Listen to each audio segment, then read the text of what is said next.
cariño, por el cuidado que estáis poniendo todos en todo esto. Si me permitís, yo quiero dedicar hoy esta charla a todos vosotros, a cada uno de vosotros. Porque si hay algo de verdad que no hemos aprendido en estos 30 años es a cuidarnos, cada uno de los profesionales, de las asociaciones, de los que estamos en la primera línea, llevando el cuidado de la infancia, pero olvidándonos de que si nosotros no nos ponemos en primer lugar, la cosa no tira. De modo que ya está bien, ya nos toca ponernos en primer lugar. De modo que esto va por ustedes.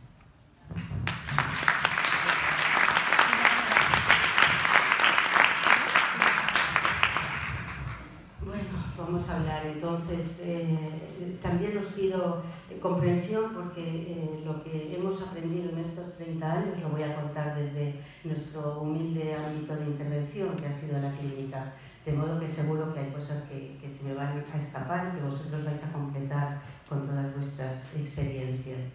¿Qué hemos aprendido en estos 30 años? Pues en el año 89 hablábamos, claro que sí, hablábamos de la infancia maltratada, ya comenzábamos con las asociaciones, ya arrancábamos profesionales y hablábamos de esa tipología del maltrato a la infancia, ¿sí? El maltrato físico, emocional, sexual, el Munchausen. Hablábamos de un problema físico. Fijaros que en realidad es que llevamos 4 días, porque la primera vez que se habló de todo esto fue en 1960. En 1990 es cuando estamos hablando de estos arranques, y en el 60 Kempe hablaba del maltrato físico, de una fractura de un niño, del síndrome del niño maltratado. De modo que en 30 años, que es cuando arrancamos con todo esto con más fuerza, llevamos 4 días, ¿sí? ¿De qué hablamos hoy? ¿De qué tipología hablamos hoy? Pues claro que sí, del maltrato físico, el emocional, la negligencia, el sexual, pero en nuestra clínica, por ejemplo, tenemos una demanda masiva de casos de niños con acoso escolar, con el ciber, con niños adoptados, que estos son niños de trauma, niños de abandono, niños que vienen con unas necesidades muy potentes, obviamente niños maltratados, y conectados con la adopción está el síndrome de alcohol fetal, que nos encontramos en un porcentaje importantísimo, y especialmente los niños que vienen del este, trastornos del apego, trastornos del vínculo, los niños transexuales, que ahora se les está dando esa visibilidad, pero estos niños reconocen enormes malos tratos en sus colegios, pero también en sus familias, que no terminan de aceptar o de reconocer la violencia filioparental. Cuando un niño maltrata a un padre, ese niño es un niño maltratado también. Le han fallado los canales para llegar a tener ese desarrollo evolutivo saludable, normalizado, donde no se ejerce la violencia. La sobreexigencia y la sobreprotección en nuestro manual de infancia maltratada, desde luego lo tipifico y lo defiendo como un tipo de violencia y de maltrato infantil que tenemos que colocar en primer orden, porque es brutal la cantidad de casos que nos llegan de niños sobreprotegidos. Por ejemplo, llegó un niño con 13 años que lo remitió al colegio porque en la ruta, en el autobús, hacía violaciones a un niño de 4. Entonces empezamos a trabajar con los dos y veíamos qué variables intervienen, qué le ha pasado a este niño para abusar de un niño de 4 años y no encontrábamos nada. No había maltrato físico, no había abuso sexual. ¿Qué le estaba pasando a este niño? Que estaba sobreprotegido en exceso por una madre dedicada en cuerpo y alma a él, que no había más vida ni más horizonte, y el niño tenía una rabia que se moría, y con esa rabia pues la volcaba con un niño de 4 años, que por otro lado el niño estaba encantado porque le daba gustito y estaban ya los dos enganchados en una conducta que, como bien sabemos, es brutal en sus consecuencias, ¿sí? Por lo tanto, ¿qué es lo que está cambiando? ¿Qué es lo que nosotros desde nuestra humilde experiencia vemos que está cambiando? Pues que estamos en la dirección de dejar de verlo como un problema individual de una víctima de maltrato, que sucede en una familia, que es un entorno privado, a ver que es un problema muy serio, social, político y cultural. Es verdad que ahora se notan esos pequeños cambios. Por ejemplo, el gobierno de España ahora está abriendo la lucha sobre todo por la violencia de género, ¿no? Hoy mismo en las noticias decían que ya se ha aprobado, que no es necesario demostrar que hay una relación de convivencia para que se juzgue como un caso de violencia de género. Bueno, está viendo, seguro que está viendo. De la infancia vamos más lentos, pero la idea es que sí, ¿no? Que vayamos en esa dirección. Pero es verdad que vamos más lentos. Y decíamos que a lo mejor era un problema de que la infancia no votaba, que a lo mejor por eso, como no vota, va más lento que la violencia. Pero yo también tengo mis dudas, porque la violencia a los ancianos no aparece, y ellos sí votan. Y que hay violencia a los ancianos es un hecho.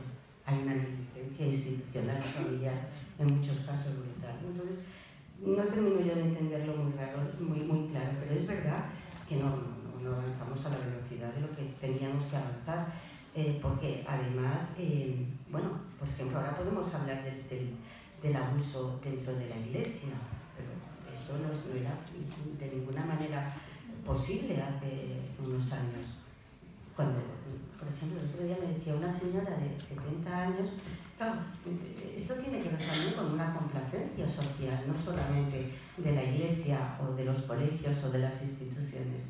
Esta señora me decía con 70 años que en su pueblo el párroco, claro, es un poder, ¿no? Es una institución, y ella estaba en una tienda, iba a comprar y estaba el párroco también, y la saluda y le dice al tendero, dice, ¿has visto cómo se está poniendo Alita de bonita? Mira qué pechitos le están saliendo. Entonces le estaba desabrochando el vestido de verano, los botones, metiéndole las manos en los pechitos, y el tendero sonreía al cura con esa complacencia de que es una relación. Pero lo más interesante de esto es que ella me contaba, pero a mí eso no me afectó. Yo no ahora que se está, es decir, ¿a dónde quiero llegar? A que está tan impregnado, ya ha estado tan impregnado. Por eso el secretario de la Conferencia Episcopal reconocía los abusos, reconocía lo que estaba sucediendo, pero también lanzaba la mirada hacia el exterior. La parte de complicidad, un poco lo que estaba pasando en las familias con los malos tratos. Está sucediendo en las familias y la parte de complicidad que tenemos todos, la sociedad, que callamos, minimizamos, esas actitudes defensivas, ¿no? Como que no terminamos de modo que es un asunto que nos tenemos que hacer mirar todos, claro, y dar un paso a la vez todos juntos, ¿no? Pero es verdad que se están moviendo esas cosas hasta el extremo de considerarlo una epidemia. Estamos hablando de una epidemia, el maltrato a la infancia, por supuesto, y el abuso sexual, ¿no? La campaña del Consejo de Europa, apoyado por FAD, de 1 de cada 5, es tremendo. Bueno, pues la campaña no termina de arrancar. ¿Qué nos está pasando para que una campaña tan rotunda como 1 de cada 5, apoyado por el Consejo de Europa, no termine de arrancar como tiene que arrancar, ¿no? Hay algo que no... Cuando sabemos además que es una epidemia que tiene consecuencias gravísimas de muerte y de suicidio.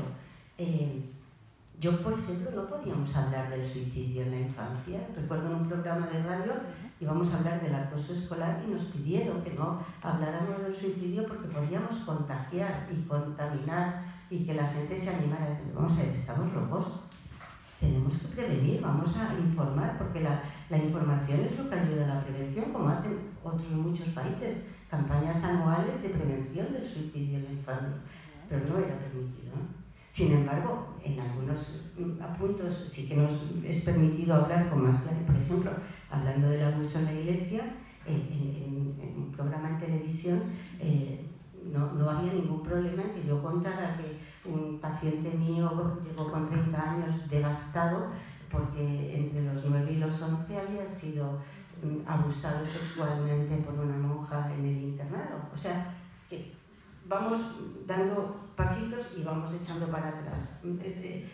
La sensación que yo tengo es que es un tanque muy pesado, que no se mueve o que se mueve poco, con mucho desgaste de todos nosotros. Muchísimo desgaste, mucha sensación de soledad y sentirnos muy poco acompañados, ¿no? Muy poco, a veces, no atendidos, ¿no? Sí. Es verdad, todos sabemos que la detección es muy complicada, que es muy difícil la detección. Deseamos tener más formación, que desde las escuelas y las universidades haya más formación especializada, pero también estamos de acuerdo en que hay muchos protocolos, pero a lo mejor no están lo suficientemente coordinados y con el rigor que precisan para que el esfuerzo avance. Pero también nos planteábamos en una de nuestras reflexiones, por muchos protocolos que tengamos, si luego nuestras denuncias llegan a la justicia y no entran, quedan sobreseídas o no son admitidas porque no hay... tampoco, es decir, es como una sensación de impotencia crónica. Yo creo que este es el sentimiento que tenemos tantas veces, ¿no?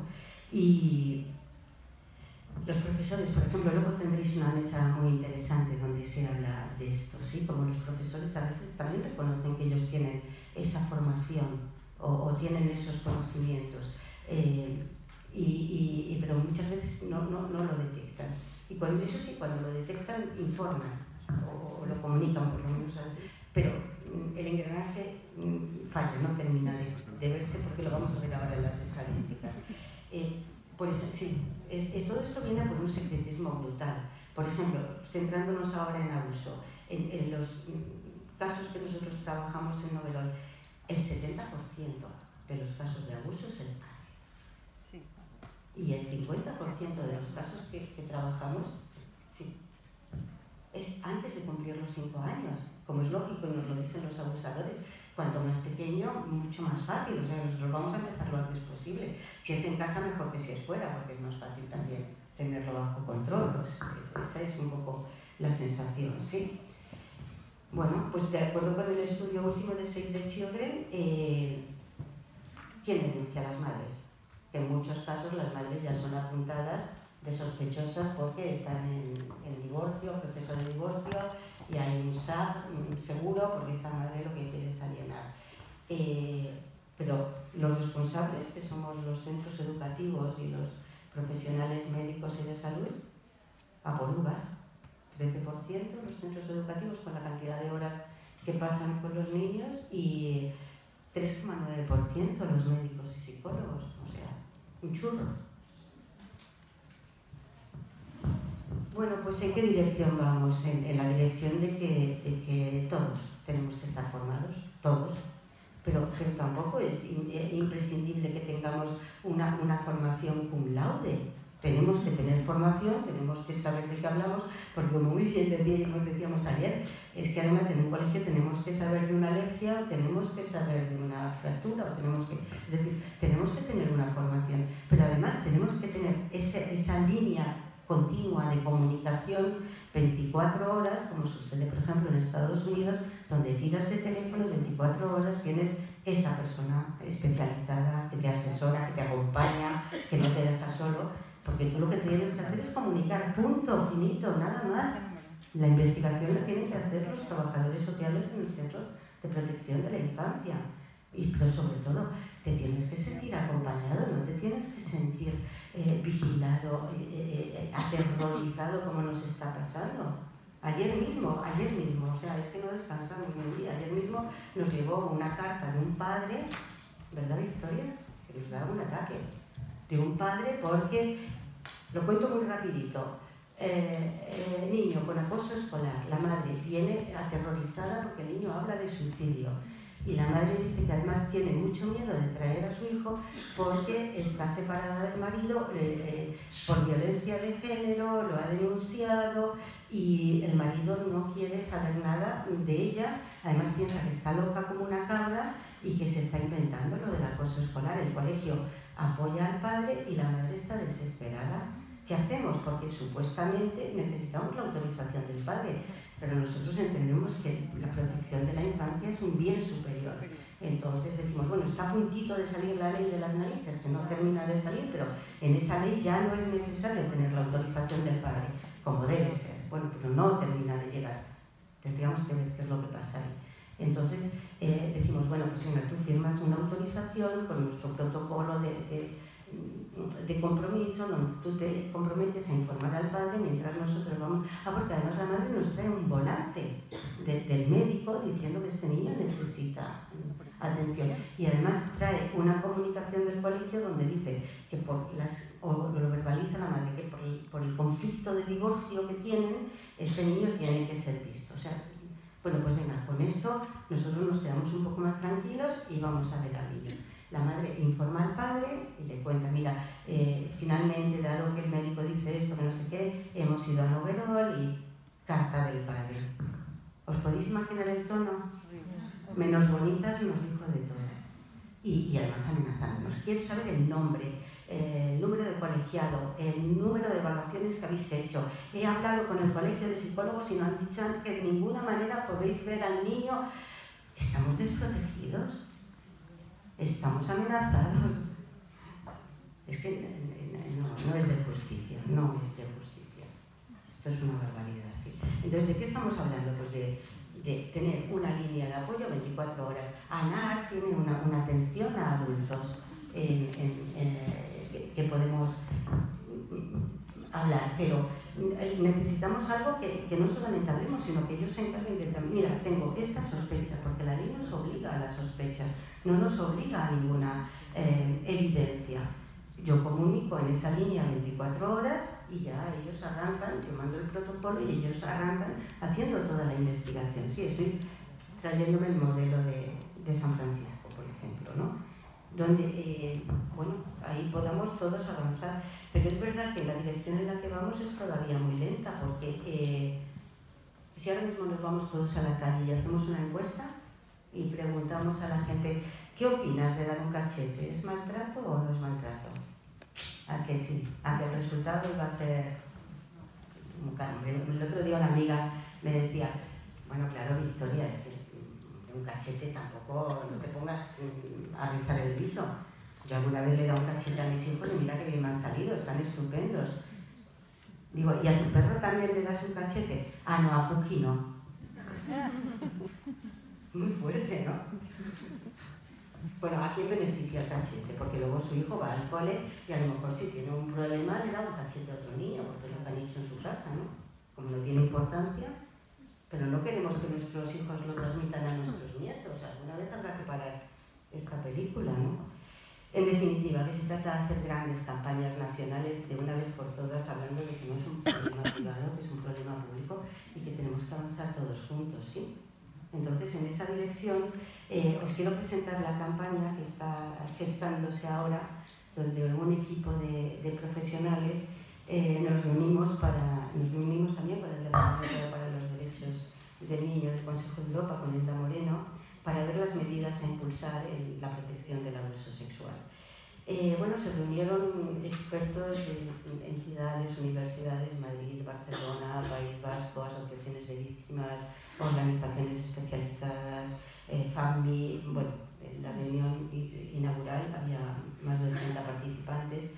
Se han creado grupos de trabajo pues, para hablar sobre la intervención psicológica en todo el país y la intervención educativa para tener un buen registro de todos los que trabajamos y cómo, que lo lleva Javier Romeo, Noemí Pereda, junto conmigo, llevando un grupo de prevalencia donde se va a hacer una macro investigación de ámbito nacional, recogiendo testimonios de los niños, donde de una vez por todas tengamos ya unos datos al día de la barbaridad que estamos viviendo. Un grupo de visibilidad donde Pepa Horno está trabajando con todas las asociaciones de víctimas, adultos, recogiendo un libro de testimonios que se publicará y será un verdadero bombazo. Un grupo de legislación donde Julio Albarrán están viendo el infinito proyecto de la ley integral y la victimización secundaria. Y luego, finalmente, un grupo de comunicación donde saldrá una campaña de publicidad masiva con anuncios. Y todo eso, además, dará pie a una web que será una web magnífica, donde estará metido todo de lo que existe. Aunque hay muchas y muy buenas, desde luego, como FAMI. Pero, bueno, el proyecto es muy pretencioso.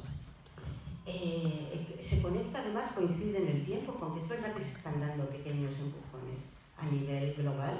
El movimiento Me Too, que arrancó en Estados Unidos con las agresiones sexuales, pero que se ha contagiado, ¿no? Ha sido una verdadera marea.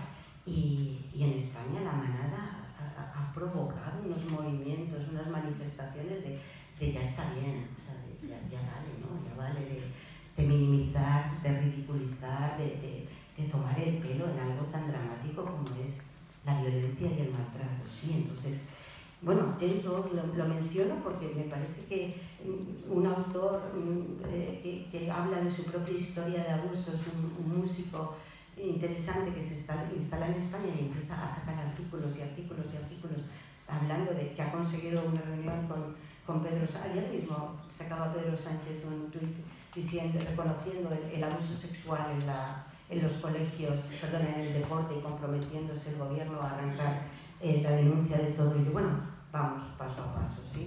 Esto es un poco la idea.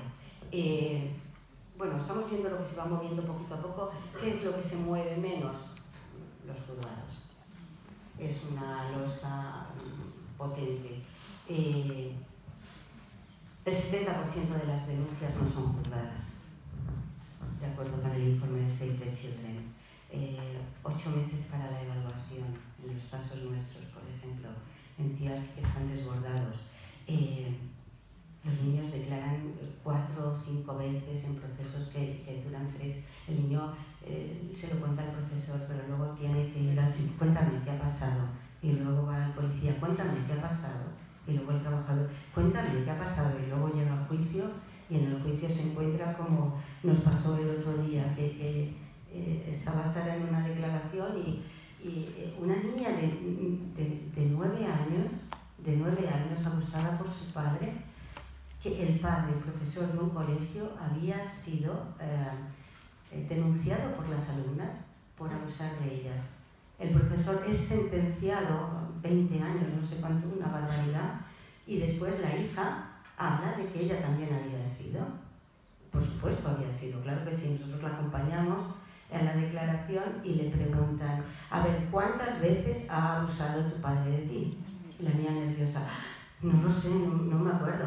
Vale, no te acuerdas. A ver, tienes el día que cumpliste 4 años, ¿cómo fue el día de tu cumpleaños? ¿Qué hiciste? Real. Estas revictimizaciones. Es verdad que los jueces y los fiscales lo tienen muy complicado, muy complicado. Ponerse al otro lado es muy difícil también. La presión, la responsabilidad, la presunción de inocencia, la carga de trabajo y lo que ellos también reconocen, la falta de especialización. Por eso es urgentísimo juzgados especializados. En el año 89 en San Francisco ya estaban los juzgados especializados y eso agiliza mucho, ¿sí? No puede ser. Os voy a leer lo que me escribía una paciente hablándome de su experiencia con el proceso judicial. Enfrentarme al sistema judicial casi me lleva al suicidio. La carta del fiscal que sobreseía mi caso porque él lo negó todo me llenó tanto de rabia que conduje gritando hasta quedarme afónica, a punto de matarme. Además, justificó que yo durante muchos años no se lo había contado a nadie. Por lo tanto, quedaba sobreseído. Y una cosa muy importante, también que me la traigo de California. Si un caso queda sobreseído, no lo podemos dejar para que vaya a la casilla de salida y empiece de cero. Si un caso queda sobreseído, no significa que no han pasado cosas. No significa que esa infancia no necesita ser protegida y atendida. Los servicios tenemos que cuidar ese caso que ha llegado hasta el juzgado y que ha quedado sobreseído. O bien porque hay una alienación parental, o bien porque hay un abuso y un maltrato que no se ha podido probar. Esos niños necesitan sentirse atendidos y protegidos por el sistema. No patada en el culo y vuelve a las visitas con tu padre porque aquí no hay nada que ver. Tremendo, ¿verdad? Bueno, todo esto tiene que ver con las actitudes defensivas que ya conocemos todos de sobra, ¿no?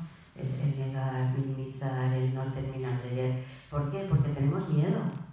¿Por qué? Porque nos sentimos solos, porque no nos sentimos protegidos, A diferencia de otros países donde nosotros llamamos al servicio 24 horas, comunicamos lo que pasa y ya ellos se encargan y nosotros nos sentimos arropados, aquí nos encontramos con fijaros, estoy hablando del Colegio de Psicólogos, yo he sido miembro de la Comisión Deontológica, pero tenemos que dar un paso al frente, no podemos dar como respuesta, no, la ley no lo permite, por lo tanto no se puede explorar. Esto es una locura, no podemos sentirnos abandonados como profesionales, porque nuestro trabajo no nos lleva a ningún fin interesante, ¿sí? Por lo tanto, muchísima impotencia y esa sensación también de que en la administración se burocratiza hasta un extremo donde los funcionarios terminan de no implicarse porque está todo como muy disperso, ¿sí? Es una sensación de que va de un lado, al menos es lo que ellos nos transmiten, ¿no? cuando compartimos. Y siempre encima la pregunta, ¿de verdad se cumple el interés superior del menor? ¿De verdad estamos cumpliendo el interés superior del menor? El otro día, Tomás Ayer, en una magnífica charla que dio en pediatría, en la Sociedad de Pediatría en Madrid, hablaba en una reunión con técnicos del Ministerio de Educación, le enseñaron un libro y le dijeron, ¿lo conocéis? No lo conocemos. Pues claro que sí, si lo habéis editado vosotros. Ah, sí, un material de prevención de los malos tratos. Dice, no, a mí me suena. Dice, yo creo que está en el sótano. Bajaron al sótano y estaban en cajas todos los materiales. No se habían distribuido. ¿Cuál es el desafío entonces? Desarrollar serios programas de prevención desde las administraciones, con las asociaciones, basados en la evidencia. Iñasi Alba-Barrena os hablará de ello también. Es importantísimo. Protocolos, programas bien validados, empíricamente constatados y basados en la evidencia.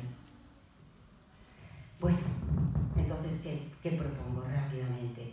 Un centro único 24 horas, donde todos los menores 24 horas, 7 días a la semana puedan recibir terapia, formación, donde los profesionales puedan formar a todos los profesionales e instituciones que estén coordinados con los servicios de protección a la infancia, con la policía. Sé que se están haciendo cosas. El otro día leía en la prensa que el Ayuntamiento de Málaga arrancaba con un proyecto en esta dirección y seguro que hay más que se me escapan, pero prevalece, o al menos lo que nosotros nos encontramos hablando con las administraciones y los profesionales, es la carencia, ¿sí?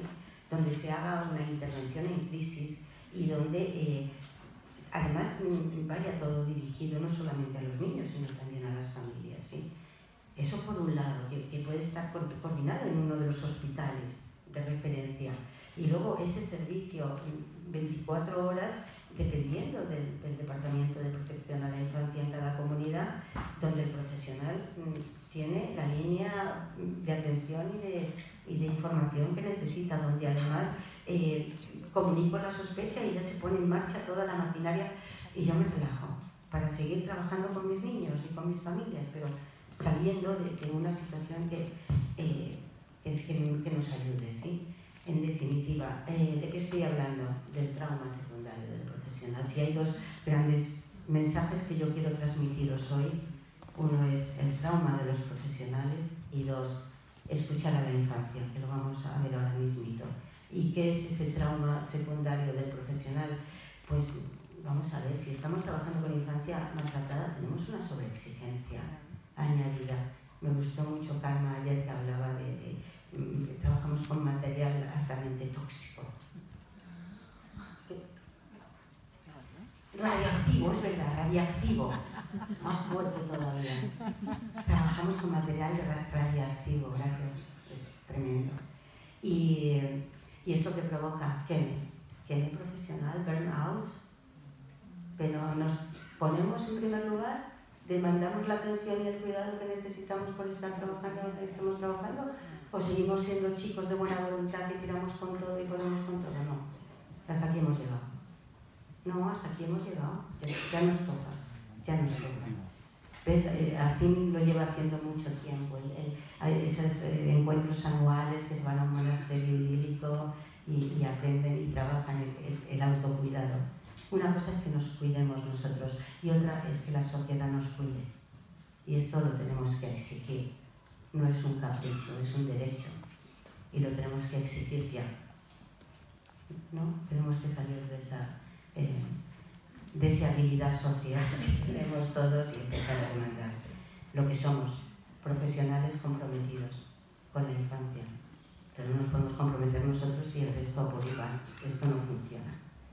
En definitiva, tenemos que recibir ayuda.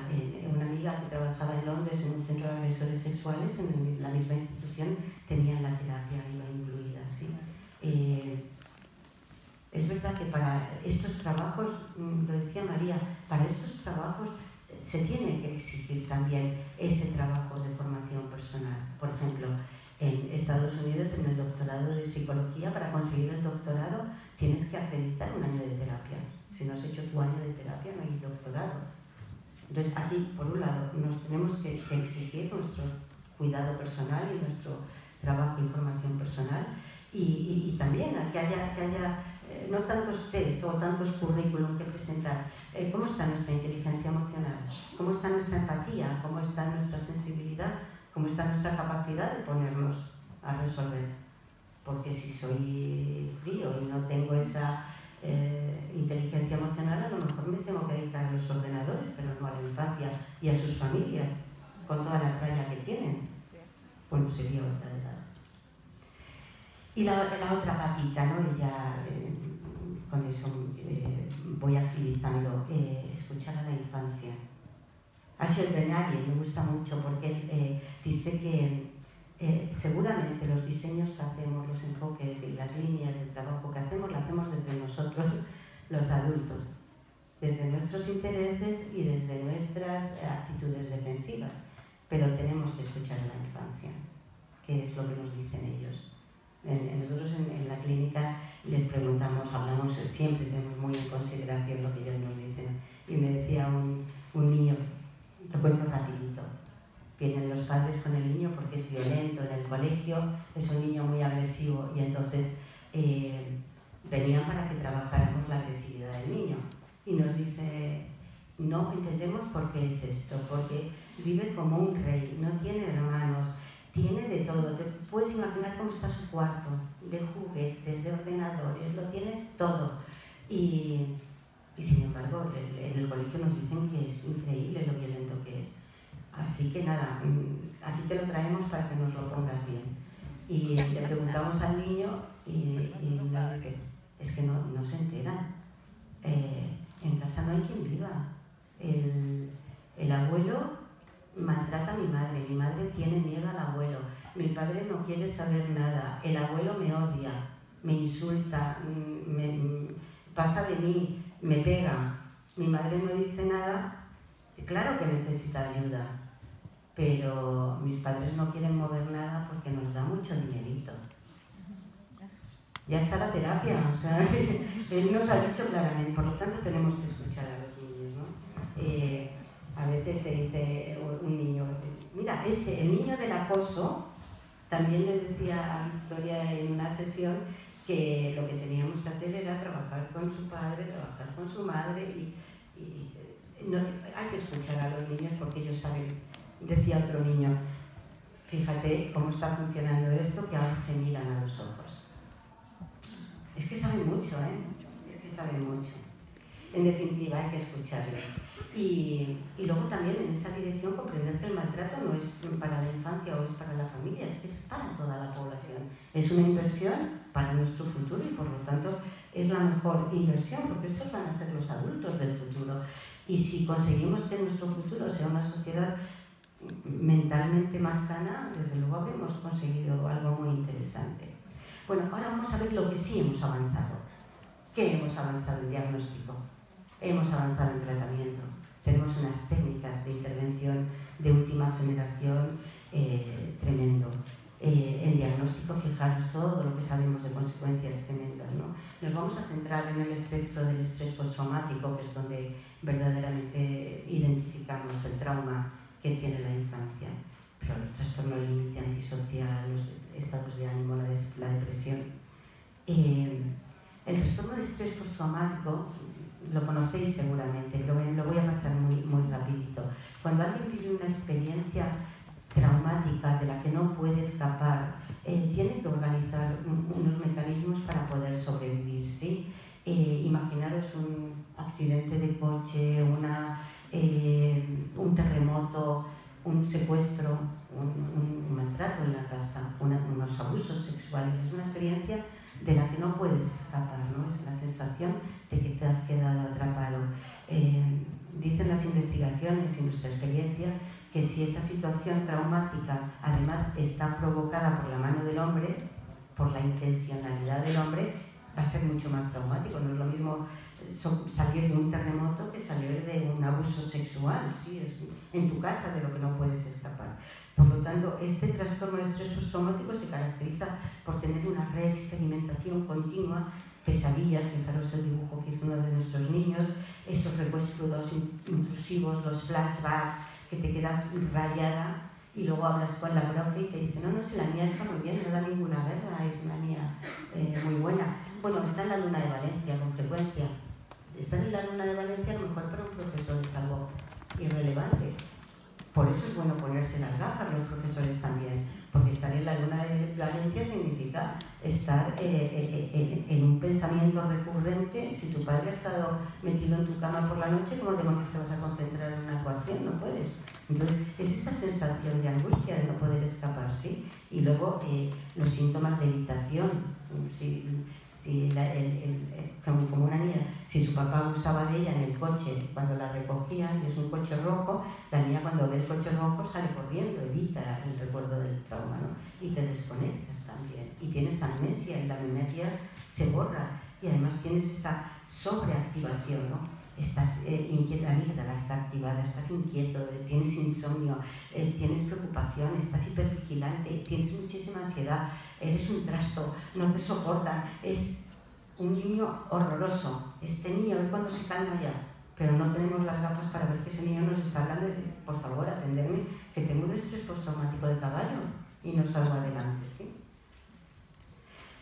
En ese continuo de la ansiedad, el estrés postraumático, llegamos a uno de los grandísimos diagnósticos, que es el trastorno de identidad disociativo, que es una respuesta extrema a un abuso múltiple extremo. O sea, ya estamos en el no va más. Desde luego representa un acontecimiento muy traumático en la infancia y es una forma de aislarme del dolor, ¿no? No puedo soportar ese dolor. Y entonces desarrollo varias partes. Es como que me fragmento. Hay una parte que es la que está soportando el dolor y otra que está haciendo una vida aparentemente normal. Por ejemplo, me decía una niña, es que no puedo estar en la cama con mi padre porque él estará haciendo lo que quiere, porque yo estoy exactamente en la playa con mis amigas, jugando con las olas. Él estará tocando, yo no sé si toca o no toca, pero a mí desde luego no. Si no existieran entonces los malos tratos, dice Kaplan, no existiría el trastorno disociativo. La neurociencia, la neuropsicología ha avanzado muchísimo también y nos ayuda a dar foto a lo que estamos detectando en nuestros diagnósticos. Este es el cerebro con un estrés postraumático. Fijaros el circuito del miedo, cómo afecta a toda la zona prefrontal, por lo tanto todas las funciones de atención, de concentración. Luego tenemos diagnósticos de TDAHs o de TDAs. A ver si detrás de ese trastorno de atención lo que hay es un trastorno de estrés postraumático, ¿sí? Fijaros cómo afecta a la amígdala, al hipocampo, es decir, el sistema límbico está más alterado, ¿sí? Si la amígdala está alterada, lo que tenemos que hacer es rebajarla. Ahora os voy a contar cómo trabajamos para prepararla.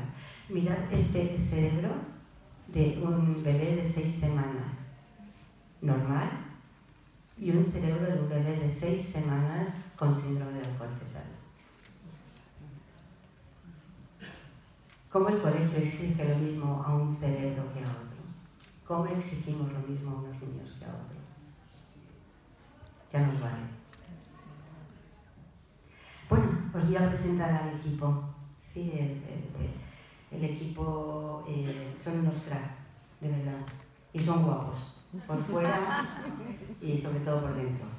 Y aquí hay pegamento en el compromiso con la infancia y no tienen miedo, si lo tienen, se lo tragan.